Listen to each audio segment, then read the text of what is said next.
नमस्कार दोस्तों, मेरा नाम है आशुतोष। आपका स्वागत करता हूं आपके अपने YouTube channel A to Z e Pathshala में। मेरे साथ में आप यूपीपीएससी लेक्चरर एई और यूपी ट्रिपल एससी एग्ज़ाम्स के लिए हिंदी को पढ़ रहे हैं। अभी तक आपने मेरे साथ में बहुत सारे टॉपिक पढ़ लिए हैं। आपके 26 लेक्चर हो चुके हैं। जिन्होंने वो लेक्चर नहीं देखे हैं वो एक एक टॉपिक का मैं बताता जा रहा हूँ। उनको आप प्लेलिस्ट में वो सारे टॉपिक दे भी रखे हुए हैं। आप प्लेलिस्ट में से भी जा सकते हैं और साथ में आप डिस्क्रिप्शन में भी देखा, मैंने प्लेलिस्ट का लिंक दे रखा है, वहाँ से भी आप जा कर के सभी इसके टॉपिक देख सकते हैं। ठीक। और आज के टॉपिक में हम पढ़ेंगे संधि। संधि को आप बहुत ही अच्छे से, इसमें एक एक चीज़ को मैं पूरा डीपली ठीक से बताऊंगा कि आपके एग्ज़ाम में कोई भी चीज़ आपसे ना छूटे। ठीक, तो फिर शुरू करते हैं हम आज का अपना टॉपिक। अगर वीडियो पसंद आए आपको तो इसको लाइक करिएगा, सब्सक्राइब करिएगा चैनल को और कुछ लोगों को शेयर ज़रूर करिएगा। ठीक, चलते हैं, शुरू करते हैं संधि।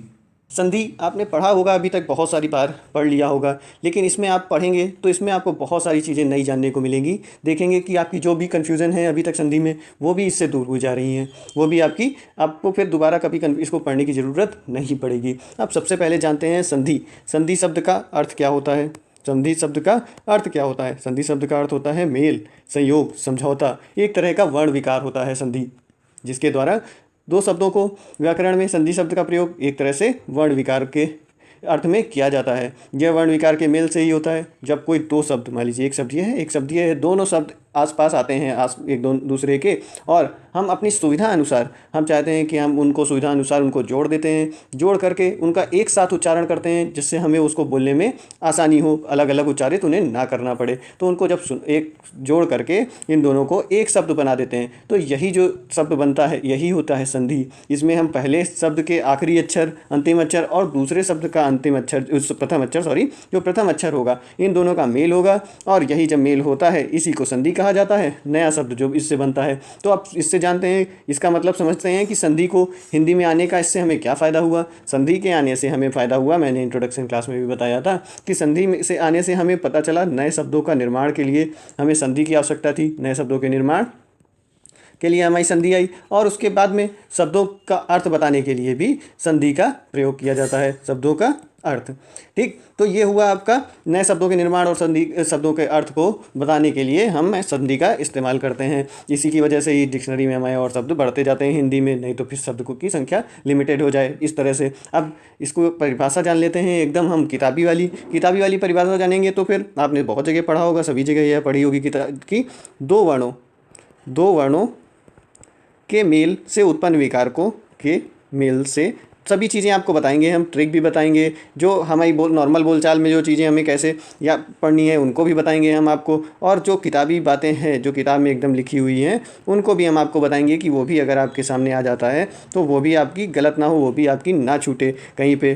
ठीक, तो जिस जगह जैसी आवश्यकता होगी वो आपको बता देंगे। तो क्या है, दो वर्णों के मेल से उत्पन्न विकार को व्याकरण में संधि कहते हैं।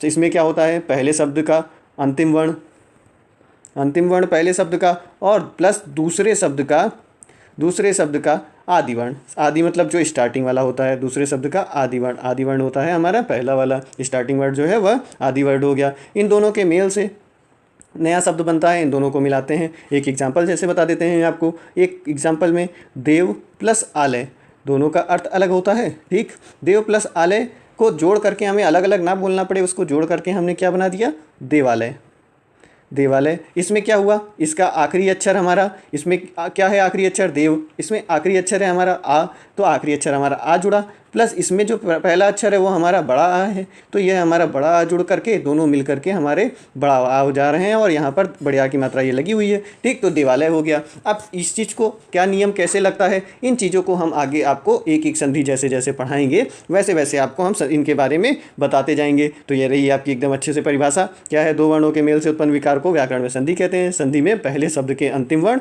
और दूसरे शब्द के आदि वर्ण का मेल होता है। ठीक, ये समझ गए आप। अब इसमें क्या होता है, एक चीज़ और, जब शब्दों को जोड़ा जा रहा है तो फिर शब्दों को तोड़ा भी तो जाएगा। हमें तो ऐसा तो है नहीं, जो चीज़ें जुड़ती हैं फिर वो टूटती भी हैं। तो अब उनको तोड़ के अलग अलग करना हो तो उसके लिए भी उसको क्या कहेंगे, उसको कहते हैं हम संधि विच्छेद। वो संधि विच्छेद होता है। जो शब्द संधि से बने हैं उनके खंडों को अपने पूर्व रूप में रखना और संधि को तोड़ना संधि विच्छेद कहलाता है। मतलब कि जो शब्द बन गए संधि से, फिर अब उसे हमें तोड़ना होगा। जैसे देवालय था, उसको तोड़ना होगा तो देव प्लस आलय में वो टूट जाएगा, अलग अलग दो शब्द उसके हो जाएंगे। अब इसी तरह से और शब्द ले लेते हैं, मान लीजिए इत्यादि ले लेते हैं हम।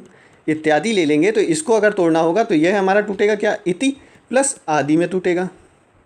ये दो शब्दों में टूट रहा है। फिर एक शब्द ले लेते हैं रमेश।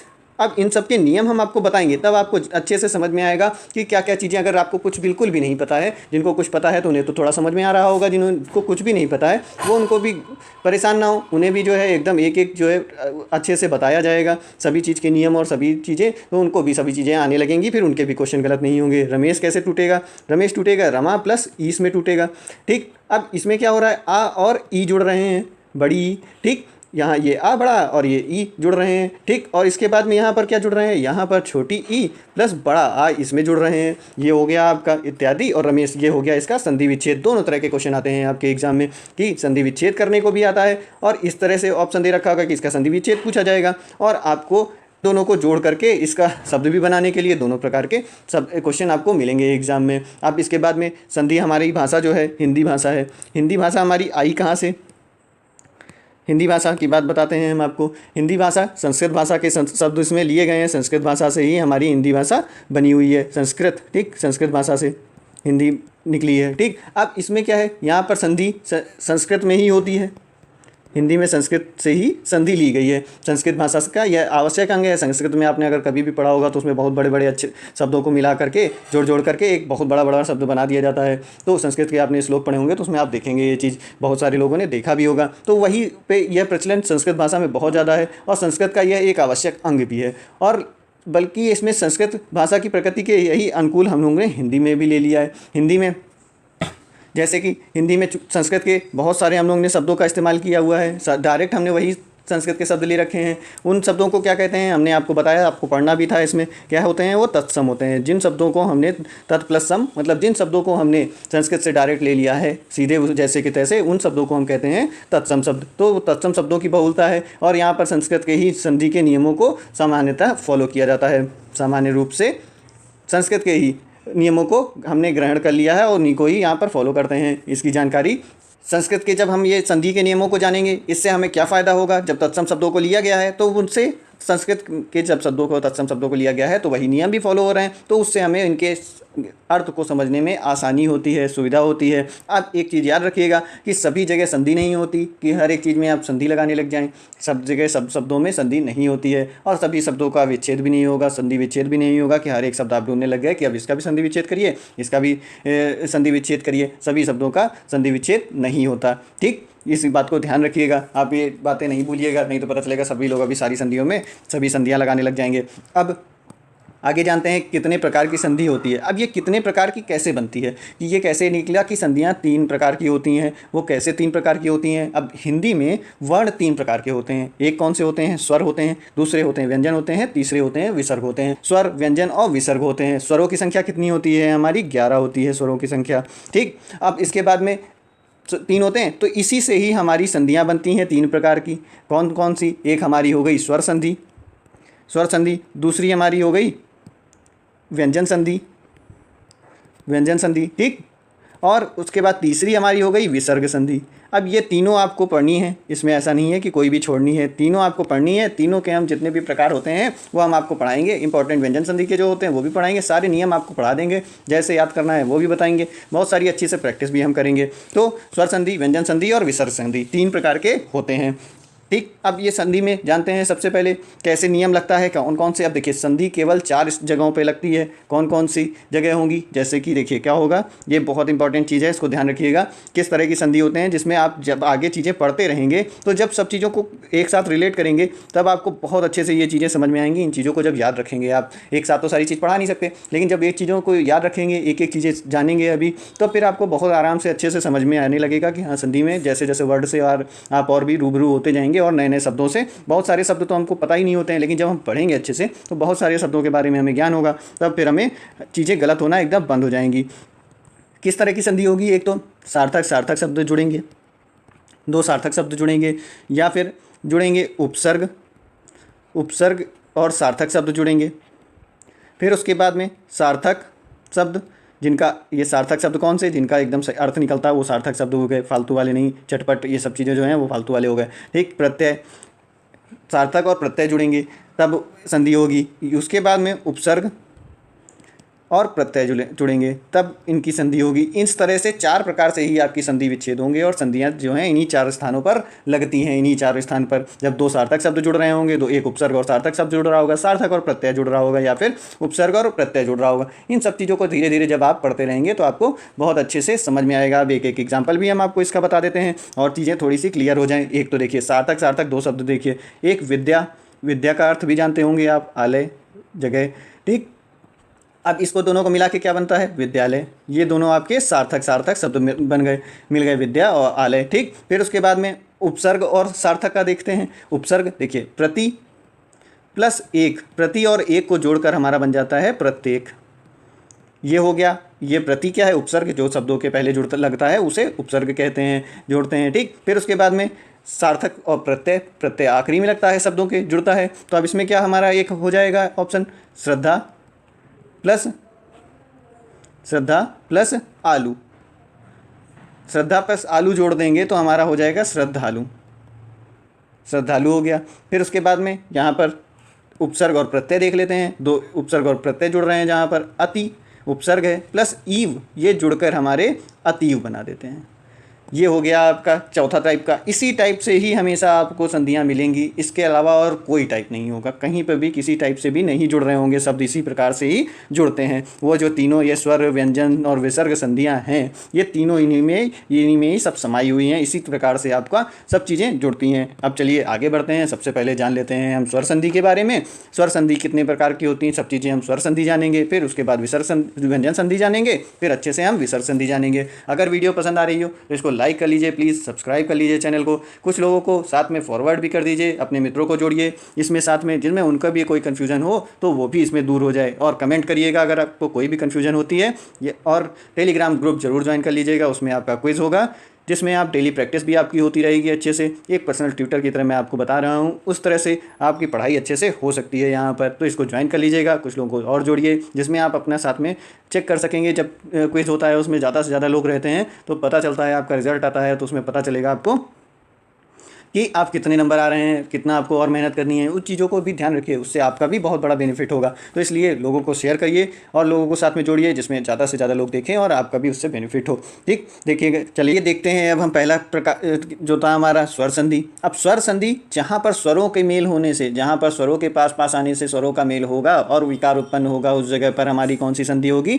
हमारी स्वर संधि होगी। 2 स्वरों के पास पास आने से जो विकार उत्पन्न होता है उसे हम स्वर संधि कहते हैं। ये आपकी डिफिनीशन हो गई। जहाँ पर स्वर मिलेंगे, ऐसे याद करना है तो आप इस तरह भी पढ़ सकते हैं। जहाँ स्वर मिलेंगे, जहाँ पे देखेंगे आप स्वर मिल रहे हैं, हो रहे हैं, तो वहाँ पर स्वर संधि हो गई। स्वर कितने होते हैं हमारे, 11 होते हैं, ठीक। अब 11 होते हैं स्वर, अब वहाँ पर स्वर संधि होगी। अब स्वर संधि कितने प्रकार की होती है ये जान लेते हैं। स्वर संधि होती है 5 प्रकार। स्वर संधि के 5 भेद होते हैं। कौन कौन से होते हैं, ठीक। स्वर संधि के 5 भेद होते हैं। अब 1 2 3 4 5, ठीक। अब 5 कौन कौन से होते हैं। एक होती है दीर्घ संधि, दीर्घ संधि। दूसरी होती है आपकी गुण संधि, गुण संधि। फिर तीसरी होती है वृद्धि संधि। चौथी होती है यण संधि। 5वीं होती है अयादि संधि। ये 5 संधि जो हैं, यह इससे क्वेश्चन बहुत ज़्यादा पूछे जाते हैं। इनसे स्वर संधि के इन 5 प्रकारों से पूछे बहुत जाते हैं क्वेश्चन, और बहुत बार इससे डायरेक्ट क्वेश्चन पूछा जाता है। स्वर संधि के कितने भेद होते हैं, तो 5 भेद होते हैं। ये चीज़ें आपको से डायरेक्ट क्वेश्चन भी पूछा जाता है। डायरेक्ट क्वेश्चन ये भी पूछा जाता है, संधियाँ कितने प्रकार की होती हैं, 3 प्रकार की होती हैं। उसके बाद में डायरेक्ट यहाँ पे ये क्वेश्चन भी पूछा जाता है एग्जाम में कि यहाँ कितने प्रकार की। तो ये हो गया दीर्घ, गुण, वृद्धि, यण, आयादि। ये हो गई आपकी 5 संधियाँ स्वर संधि की। अब इनको याद आप किस तरह कर सकते हैं, एक देखिए पहले सारे सबके अच्छे ले लीजिए, दिगु व य अ। अब इनको डायरेक्ट आप अगर इस तरह से याद करना चाहें तो दिगु वय याद कर लीजिए। दिगु वय हमारा स्वर संधि को याद करने का तरीका है। आप इस तरह से सिंपल याद कर सकते हैं, ये आपकी ट्रिक है। नहीं तो एक और ट्रिक हमने जिस तरह से याद किया था वो हम आपको बता दें। ये ट्रिक है यदि अवगुण, यदि अवगुण। इससे आप याद कर सकते हैं। ये 5 प्रकार हो गए। कौन कौन से हो गए, या से हमारा हो गया यण संधि, फिर दी से हो गया हमारा दीर्घ संधि, फिर आ से हमारा हो गया अयाधि संधि, फिर वा से हमारा हो जाता है वृद्धि संधि, फिर उसके बाद गुण हमारा हो जाता है गुण संधि। इस तरह से भी आप याद कर सकते हैं इसको कितने तरह से। यदि अवगुण अवगुण नहीं होने चाहिए, यदि अवगुण हैं तो फिर आपको परेशानियाँ होंगी। अवगुण नहीं रखने चाहिए, जो भी अवगुण हो आपके अंदर उन्हें निकाल दीजिए। ठीक, 1 जनवरी आएगी तब से जरूर खत्म कर दीजिएगा। तो यदि अवगुण अगर है तो यह 5 प्रकार के हैं, तो वहाँ पर संधि नहीं हो सकती। ठीक, तो ये चीज़ें हैं, तो उन अवगुणों को आपको हटाना है और ये चीज़ें याद रखनी है। यदि अवगुण से याद कर लीजिए, जिसको इस तरह से याद हो वो इस तरह से याद कर लीजिएगा, दिगु व। ठीक, इस तरह से याद कर सकते हैं आप। अब इन पाँचों को हमें पढ़ना है कि ये किस किस प्रकार के, इनके क्या नियम है, किस तरीके से यह होती है। तो आप देखिए, सबसे पहले हम पढ़ेंगे दीर्घ संधि। दीर्घ संधि का एक सूत्र होता है, यह हमारा संस्कृत का सूत्र है, अकः सवर्णे दीर्घा। मतलब कि एक समान वर्ण जहाँ पे आएंगे वहाँ पर वह दीर्घ हो जाएंगे। कौन कौन से होंगे देखिए, आपको इसमें क्या है, अगर प्रथम शब्द इस तरह से आपको बताया हमने, सीधे सीधे इसको याद करने का एक शॉर्टकट वाला तरीका हम पहले से बता देते हैं आपको कि अगर किसी शब्द में आ ई उ की मात्रा दिख जाए वहाँ पर आप समझ लीजिएगा दीर्घ संधि होती है। ये आपका एकदम शॉर्टकट है। अभी इसको आगे हम फिर से बता देंगे तो आपको ज़्यादा समझ में आएगा। ठीक, लेकिन अब इसमें क्या होगा, यदि प्रथम शब्द के अंत में छोटा या बड़ा आ ई उ री, इनमें से कोई भी एक वर्ण आ जाता है। कौन कौन सा, आ ई उ और री, इनमें से कोई भी शब्द आ जाता है। और द्वितीय शब्द में के आदि में, आदि क्या होता है, प्रारंभ में, उसके प्रारंभ में अगर उसी समान वर्ण, मतलब सेम वही आना चाहिए, आ रहा है तो आ ही आएगा। आ ई उ और री आता है अगर दूसरे शब्द के आरंभ में, तो फिर वह दोनों मिलकर के बड़े आ और ई और उ और री हो जाते हैं। ये चीज़ आपका हो गया दीर्घ संधि में। ठीक, दीर्घ संधि को किस तरह से आपको याद रखना है, ये चीज़ अगर याद रख सकते हैं, ये आप अकः सवर्णे दीर्घा, तो ये बहुत अच्छी चीज़ है। नहीं तो फिर नहीं याद रख सकते हैं तो आपको मैंने ये भी बता दिया, इस तरह से याद कर लीजिएगा कि आ ई उ री आएगा, तो फिर इस तरह से आप याद कर लेंगे। ये संस्कृत का सूत्र है, इस तरह से यही याद कर लेंगे। दीर्घ संधि में होना क्या है कि जहाँ पे समान वर्ण आ जाते हैं उन दोनों को जुड़ करके वो आ ई उ री में से कोई समान वर्ण आ गया तो वो दीर्घ हो जाएगा। अब कितने प्रकार से इसमें हो सकते हैं हम आपको एकदम बहुत अच्छे से एक एक एग्जाम्पल के साथ में बताते हैं, जिसमें आपको एकदम बहुत अच्छे से ये चीज़ें समझ में आ जाएंगी। देखिए, एक तरीका क्या है, आ हो जाएगा, आ सकता है, और आ बड़ा आ हो जाएगा, ये तरीका है, इस तरह से आएगा। अब इसका एक एग्जाम्पल देख लेते हैं। देखिए, परम और इसके साथ में अर्थ आ जाता है, परम प्लस अर्थ आएगा तो उन दोनों को जोड़ के परमार्थ हो जाएगा आपका। ठीक, फिर उसके बाद में इनके नोट्स भी बनाते चलिएगा तो आपको और अच्छे से हमेशा के लिए याद रहेगा। ठीक, फिर आ और आ मिल जाते हैं मान लीजिए। अब इसको देखिए, इस तरह से क्या होगा, आ और बड़ा आ मिल रहे हैं तब क्या होगा। ठीक, यहाँ बड़ा होना चाहिए। आ और बड़ा अगर मिल रहे हैं तो वो भी बड़ा हो जाएगा, ये बात होगी। अब इसमें एक एग्जांपल देख लेते हैं, सेव प्लस आलय। शिव प्लस आलय तो क्या हो जाएगा हमारा, शिवालय। इस दोनों को जोड़ के, अब इसमें जो ये आखिरी में आ है और स्टार्टिंग में जहाँ पे कोई भी शब्द जैसे व्यंजन आ रहा है लास्ट में, तो यहाँ पर इसको आ लिया जाएगा। आ की मात्रा दिखाई नहीं देती लेकिन वह होती है हर जगह इसकी। ठीक, अब ये दिखाई, ये हो गई, तो ये आ हो के या छोटे आ मिल के यहाँ पर बड़ा आ हो रहे थे, बड़े आ की मात्रा लग गई। फिर यहाँ पर छोटा और ये बड़ा जुड़ रहे हैं तो यहाँ पर बड़े आ हो जा रहा है और ये शिवालय हुआ जा रहा है। फिर उसके बाद में अगला देखते हैं, जहाँ पर मान लीजिए इधर बड़ा आ जाए तब आ जाए, तब क्या होगा, दोनों समान वर्ण है। तब इसमें देखेंगे क्या करेंगे, ये देखते हैं, परीक्षा प्लस अर्थी, परीक्षा प्लस अर्थी जुड़ के हमारे हो जाएंगे परीक्षार्थी। ठीक, देखिए अब इसमें हुआ वही नियम लगा, क्या है, आ और बड़ा और छोटा लग गए तो यहाँ पर ये हमारा बड़ा आ की मात्रा लगी है तो ये परीक्षार्थी हो गया इस प्रकार से। फिर उसके बाद में अगला देखते हैं, जब आपका क्या हो जाएगा, मान लीजिए दोनों बड़े आ जाते हैं, दोनों बड़े आ जाएंगे तो वो भी बड़ा आ हो जाएगा, इस प्रकार से जोड़ देंगे उसको। तब इसमें क्या हो जाएगा, प्रेक्षा, मान लीजिए एक एग्जाम्पल, प्रेक्षा प्लस आगार, प्रेक्षा प्लस आगार आ जाएगा तो ये हो जाएगा आपका प्रेक्षागार। इस प्रकार से आप इसको कर लेंगे। ठीक, ये हो गया। अब आपसे इसमें ये भी पूछ सकता है कि ये, इससे आपको संधि विच्छेद करने को भी दे सकता है कि प्रेक्षागार का क्या होगा, तो ये आपको बताना होगा। ये दोनों जो दे देगा तो आपको जोड़ करके ये बताना होगा। बहुत बार इस तरह ये आता है, बहुत बार ये भी आता है, तो इस चीज़ को ध्यान रखिएगा, दोनों चीज़ें पूछी जा सकती हैं। अब इसके बाद में ई देखते हैं, ई वाले में क्या हो सकता है, ई और ई होगा तब बड़ी ई हो जाएगा। ठीक, अब इसमें एग्जाम्पल देखेंगे, ई मिल रहे हैं अगर मान लीजिए, तब क्या होगा, ई जब मिलेंगे, इसका एग्जाम्पल एक बताएंगे आपको, तो कवींद्र मान लीजिए दे रखा है, कवींद्र, कवींद्र का संधि विच्छेद बोलता है तो इसमें क्या होगा हमारा, कवि प्लस इंद्र, कवि प्लस इंद्र हो जाएगा इसका। अब इसमें ये क्या है, छोटी ई की मात्रा लगी है, इसके बाद में ये छोटी ई लिखी है तो इसमें छोटी ई और छोटी ई मिलके बड़ी ई हो जा रहे हैं। यहाँ देखिए बड़ी ई की मात्रा लग गई। फिर उसके बाद में एक चीज़ आगे अभी और देखते हैं, आगे फिर हमारा है छोटी ई और बड़ी ई मिल रहे हो, तब इसमें होगा क्या, गिरी प्लस ईस, तब क्या हो जाएगा, गिरीश। देखिए यहाँ पर बड़ी ई की मात्रा लग जाएगी, ये छोटी ई लगी है मात्रा, अब गिरीश लग जाएगा, इस तरह हो जाएगा गिरीश। अब देखिए इसमें आप जब ये चीज़ें समझ लेंगे तो उसमें हो सकता है थोड़ी बहुत अभी मात्राओं में आपसे दिक्कतें हों, क्योंकि आपने शब्द देखे हुए नहीं हैं। तो इसमें घबराइएगा नहीं, इन चीज़ों को अच्छे से समझ लीजिए, सीख लीजिए। ये चीज़ें आप जैसे जैसे शब्दों को देखते जाएंगे वैसे वैसे आपको हमेशा के लिए ये चीज़ें याद होती जाएंगी। अब इसमें हम आपको और भी बात बता दें, ये जितने भी हम आपको एग्जाम्पल बता रहे हैं ये सभी एग्जाम्पल आपके एग्ज़ाम में आए हुए हैं। कोई भी ऐसा नहीं है जो एग्जाम्पल आपका एग्ज़ाम में ना आया हो, किसी ना किसी गवर्नमेंट एग्जाम में ही आए हुए हैं, चाहे यूपीपीएससी हो या यूपीएससी हो या फिर आपके बीएड के एग्जाम हो, किसी ना किसी एग्जाम में ये सब क्वेश्चन पूछे ही गए हैं, सभी एग्जाम्पल। ठीक, तो हम वो बात बता नहीं रहे हैं आपको, लेकिन ये सभी में पूछे गए हुए क्वेश्चन को मैंने इसमें शामिल किया हुआ है। फिर देखेंगे बड़ी और छोटी ही मिलते हैं, उसका एग्जाम्पल एक मही प्लस इंद्र, मही प्लस इंद्र हो मिलेंगे तब आपका हो जाएगा महींद्र, महींद्र। अब उसके बाद में एक मान लीजिए एक और एग्जाम्पल, बड़ी और बड़ी ही मिल रहे हैं, रजनी, रजनी प्लस ईस, ये बड़ी ही हो गया, रजनी प्लस ईस मिलके बनते हैं रजनीश, ये हो गया आपका रजनीश। इस तरह से बन गया। अब देखेंगे आपको एक जो हमने शॉर्टकट बताया था, ये भी आपका कभी फेल नहीं होगा। शॉर्टकट क्या है इनको अच्छे से पहचानने का, वो भी जान लीजिए। जहाँ पर भी आपको शॉर्टकट है इसका, जिस जगह पर भी किसी भी शब्द में जहाँ पर पूछा जाएगा आपसे किसी संधि है कि नहीं, क्या चीज़ें हैं, उस जगह पर ध्यान देंगे। अब हर जगह नहीं घुसेड़ने लगेंगे इस चीज़ को। ठीक, किसी शब्द में अगर आपको आ, ई और ऊ की मात्रा, आ ई ऊ की मात्रा अगर दिख जाए तो आप समझ लीजिएगा कि वहाँ पर दीर्घ संधि है। पहचानने के लिए अगर आ जाता है, आपसे क्वेश्चन पूछे जाते हैं कि इसमें कौन सी संधि है, ये क्वेश्चन पूछा जाता है, तो उस जगह पे आप क्या होगा, वहाँ पर आप जान जाएंगे कि अगर जिसमें हमें आ, ई और ऊ की मात्रा मिल जा रही है, वहाँ हम समझ लेंगे कि वहाँ पर दीर्घ संधि है। ठीक, री भी मिल जाएगा, उसको भी ध्यान रखिएगा। अब देखिए इसमें क्या है, देखिए यहाँ पर आ की मात्रा है, ये हो गई। यहाँ देखिए आ की मात्रा है इस शब्द में। अब यही शब्द आपसे पूछे जाते हैं कि किसमें दीर्घ संधि है, 4 शब्द दे दिए जाते हैं, उसमें जहाँ पे आपको आ की मात्रा जिसमें बीच में दिख रही होगी तो वहाँ पे समझ लेंगे कि यहाँ पे दीर्घ संधि है। फिर उसके बाद देखिए यहाँ पर ई की मात्रा अभी आगे मिलेगी आपको। ठीक, देखिए इसमें ई की मात्रा मिली कविंद्र में, इसमें ई की मात्रा मिल गई बड़ी। फिर उसके बाद में देखिए बड़ी ई की मात्रा मिल गई, बड़े आ की मात्रा वहाँ पर मिली थी, यही चीज़ बताइए, आ और ई और ऊ। ठीक, तो अब यहाँ बड़े ऊ, इसके बाद में ई हो गया बड़ी। फिर उसके बाद में क्या लिखा है मैंने, हाँ ठीक, बड़ा नहीं लिखा, सॉरी। ठीक, ये बड़ा।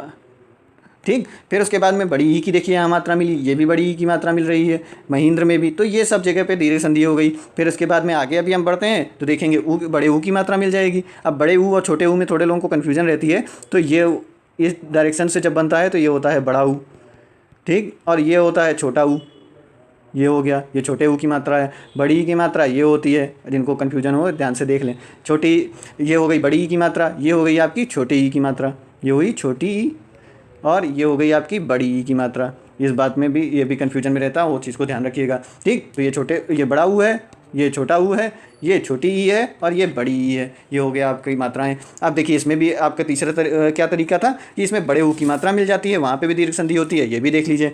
इसका एग्जाम्पल, जब छोटा ऊ और छोटा ऊ मिलके बड़े ऊ होंगे, इसका एग्जाम्पल क्या है, भानु प्लस उदय, भानु प्लस उदय मिलकर बन रहे हैं हमारे भानुदय, भानुदय। ठीक, ये देखिए छोटे ऊ की मात्रा, अब ये बड़े ऊ की मात्रा हुई जा रही है, यहाँ पर भानुदय हुआ जा रहा है। फिर देखते हैं एक दूसरा एग्जाम्पल ऊ और ऊ का, जिसमें छोटा ऊ और बड़ा ऊ मिलके बड़े ऊ बन जाएंगे। तो इसमें देखेंगे तो होगा हमारा लघु प्लस उर्मी, ये हो गया हमारा बड़ा ऊ। तो लघु प्लस उर्मी मिलके बनेंगे लघु उर्मी, लघु उर्मी। अब देखिए ये बड़े ऊ की मात्रा लग गई। फिर बड़ा ऊ और छोटा ऊ मिल करके हमारे बनेंगे बड़ा ऊ। फिर यहाँ पे देख लेते हैं एक हमारा एग्जाम्पल, एक क्या है, वधुत्सव, वधुत्सव। जहाँ पर आपको बड़े ऊ की मात्रा दिख जाए वहीं से आपको तोड़ना है। ये भी याद रखिएगा, कभी संधि विच्छेद डायरेक्ट करने को दे दिया इस तरह की, वधुत्सव का संधि विच्छेद क्या होगा, तो जहाँ पे बड़े ऊ की मात्रा मिली वहाँ से आपने उसको तोड़ा। अब क्या हो गया, वधु, यहाँ पे छोटे ऊ की मात्रा लग गई, छोटे ऊ की मात्रा लगने के बाद प्लस यहाँ पर आएगा क्या, ये उत्सव जोड़ते हैं, क्योंकि छोटा ऊ और बड़ा ऊ और छोटा ऊ मिल के बन रहे हैं। तो यहाँ पर ये हो गया बड़े ऊ की मात्रा वधु शब्द। फिर उसके बाद में दूसरा उत्सव, सार्थक सार्थक शब्दों का मेल हो रहा है यहाँ पर, क्योंकि जब आप आगे पढ़ते जाएंगे तो ये समझ में आता जाएगा कि हाँ इसमें क्या होगा। जब यहाँ आप ये उल्टा मात्रा लगाएंगे, ये हो सकता है कुछ लोग लगाएं, तो ये सब चीज़ें आप जब भी पढ़ते जाएंगे तो जो स्पेलिंग एरर वाला जो रखा गया है चैप्टर, इसी वजह से रखा गया है इसमें, जिसमें आपको चीज़ें स्पेलिंग अच्छे से याद रहें, कुछ चीज़ें आप पढ़ें। तो जैसे जैसे आप इनको पढ़ते जाएंगे, शब्दों से रूबरू होते जाएंगे, तो आपको ये चीज़ें याद होती जाएंगी कि वधु में कौन सी मात्रा लगेगी, उत्सव कैसे लिखा जाता है, लघु उर्मी में कौन सी मात्रा लगेगी, इन चीज़ों को तो हल्की फुल्की अभी एरर हो सकती है आपसे मात्राओं में, लेकिन पहचान तुरंत लेंगे। ये वाला क्वेश्चन तो आपका समझ में आ जाएगा तुरंत। क्या बड़े आ की मात्रा और हमें बड़ी ई की मात्रा जहाँ पर मिल जाती है, ठीक, और बड़ी ई की मात्रा, बड़े आ की मात्रा और हमें मिलता है बड़े ऊ की मात्रा, जहाँ मिल गई वहाँ दीर्घ संधि हो गई। ये तो एकदम कंफर्म चीज़, आपको कभी नहीं भूलेंगे। ठीक, ये हो गया। फिर री वाला देख लेते हैं। आपको री और री मिलके क्या हो जाएंगे, री बनेंगे। तो इसमें एक आपको एग्जाम्पल बताते हैं, मात्र प्लस ऋणाम। इसका क्या हो जाएगा आपका, मात्र डाम। ये हो गया आपका, ठीक, ये हो गया आपका आंसर, इसका हो जाएगा संधि। अब इस तरह से आपकी ये हो गई, आपकी आपने आज पढ़ लिया स्वर संधि का दीर्घ संधि पढ़ ली। अगले लेक्चर में अब हम आपको बताएंगे इसके बाकी टाइप, फिर हम व्यंजन संधि शुरू करेंगे, जिसमें आपको एकदम बहुत अच्छे से सारी चीज़ें याद हो जाएंगी और बहुत ही अच्छे से समझ में आने लगेगा। तो जितनी चीज़ें हमने आपको बताई वो चीज़ों को एक बार और रिवाइज कर लेते हैं। क्या, नए शब्दों के निर्माण और शब्द के अर्थ बताने के लिए हमें संधि आई हिंदी में, और कहाँ से आई है ये जान लेते हैं। ये देखिए, इसमें होता क्या है, अंतिम शब्द और प्रारंभ का अंतिम वर्ण और प्रारंभ का वर्ण जो है दोनों मिल जाते हैं, विकार उत्पन्न होता है, उसको संधि कहा जाता है। संधि जो है आई कहाँ से, आपकी संस्कृत भाषा से आई है। संस्कृत में तत्सम शब्दों का बहुलता होती है, यहाँ पर भी सब तत्सम शब्दों को जोड़ा जाता है इससे। और प्रत्येक शब्द में संधि नहीं होती, हर जगह पे संधि आप नहीं लगाएंगे। ठीक, कौन सी संधि है ये नहीं ढूंढेंगे। फिर संधि कितने प्रकार की होती है, स्वर व्यंजन और विसर्ग संधि होती है। स्वर व्यंजन और ये 3 प्रकार के वर्ण होते हैं, उन्हीं पर ही बेस्ड हमारी यह संधियाँ होती हैं। फिर कैसे कैसे मिलती हैं संधियाँ, कैसे कैसे जगहों पर बनती हैं, किन स्थानों पर होती हैं, सार्थक और सार्थक जहाँ पर मिल रहे होते हैं वहाँ पर होती है, या फिर उपसर्ग और सार्थक मिल रहे होते हैं वहाँ होती है, सार्थक और प्रत्यय मिलते हैं उस जगह होती है, और प्रत्यय और उपसर्ग मिलते हैं उस जगह पे होती है। इनके एग्जाम्पल हमने आपको बताया। स्वर संधि कितने प्रकार की होती है, स्वर संधि हमारी 5 प्रकार की होती है। इनको याद करने का था दिगुवय, और या फिर यदि अवगुण से भी आप याद कर सकते हैं। दीर्घ संधि, गुण संधि, वृद्धि संधि, जड़ संधि और आदि संधि था। फिर हमने सारे एग्जाम्पल आपको बताए कि कैसे आपको दीर्घ संधि को पहचानना है। दीर्घ संधि को पहचानने की बात थी, जहाँ पे सिर्फ पहचानने की बात आए तो वहाँ पे बड़े आ की मात्रा, ई की मात्रा और ऊ की मात्रा जहाँ पर आपको मिलेगी वहाँ पर आपको पता चल जाएगा कि दीर्घ संधि है। कोई कन्फ्यूजन वाली बात नहीं है, एकदम तुरंत ही पता चल जाएगा। दीर्घ संधि में होता क्या है, जहाँ पे आकाश सवर्ण दीर्घ मतलब एक समान वर्ण आएंगे तो वो जो है दीर्घ हो जाएंगे। जैसे छोटा और बड़ा, छोटा आएंगे वो भी बड़ा हो जाएंगे, छोटा और बड़ा आएंगे वो भी बड़ा हो जाएगा, बड़ा छोटा आएंगे ये भी हो जाएगा। इस प्रकार से ई में भी वही होगा, ये भी बताया आपको, ई मिलेंगे, ई हो जाएंगे, और ये सब चीज़ें बता दी। फिर उसके बाद में हमने आगे देखा तो ऊ वाला भी देख लिया। इसमें क्या है, ऊ और छोटा ऊ बड़ा मिले, लघु और उर्मी मिले, ये लघु उर्मी हो गया। मात्राएं बताई आपको, ये सारी चीज़ें हो गई। इसके बाद में हम पढ़ेंगे अब कल गुण संधि। अगले लेक्चर में हम देखते हैं गुण संधि और बाकी इसकी संधियाँ देखेंगे। फिर हम व्यंजन संधि और विसर्ग संधि पर भी देखेंगे, और आपको फिर एकदम अच्छे से सभी चीज़ें याद हो जाएगी। सभी की ट्रिक भी आपको बताएंगे हम, जिससे आपको भूलेंगे नहीं कभी भी, और कैसे पहचानना है सभी चीज़ें आपको बताएंगे। चलेंगे, अगर वीडियो पसंद आई हो तो लाइक कर लीजिए, सब्सक्राइब कर लीजिए चैनल को। जब तक के लिए नमस्कार, धन्यवाद।